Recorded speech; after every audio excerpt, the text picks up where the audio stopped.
Outdoor Farm Show with Patrick and Scott. Do you guys want to introduce yourselves? Sure, you bet. I'm Patrick Reed. I live in Wisconsin, and I'm the National Sales Director for Lacrosse Seed, who is a company owned by DLF Dixon.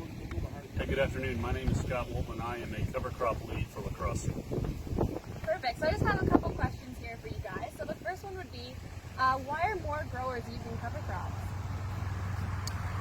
Well, in the United States, for really the last 6 to 7 years, it's been an extremely rapid incline in the amount of cover crops used.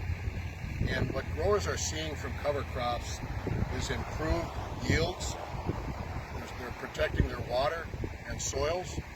They're seeing less erosion and a pretty good return on investment. And it's one of those things that once you try it, you see the advantages of cover crops. You talk about it to other growers, and it gains a lot of momentum. I think too, Patrick, we talk a lot about the advantage of building soil structure and soil health and soil function. And of course, that is a long-term goal as to why farmers are using cover crops. But even in the short term, like Patrick mentioned, there are one-year benefits like erosion control, weed suppression.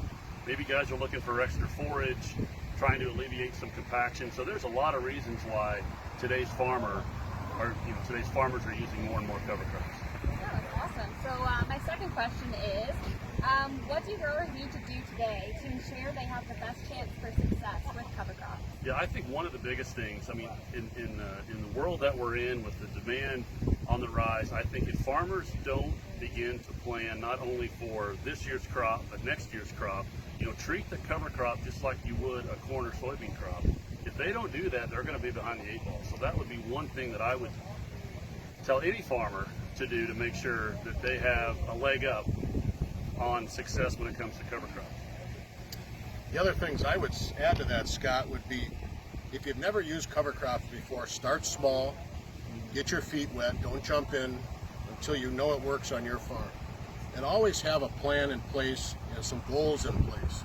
Your goals may be, as Scott touched on before, compaction alleviation, sequestering nutrients, alleviating soil and water runoff, nutrient runoff into the soil and water.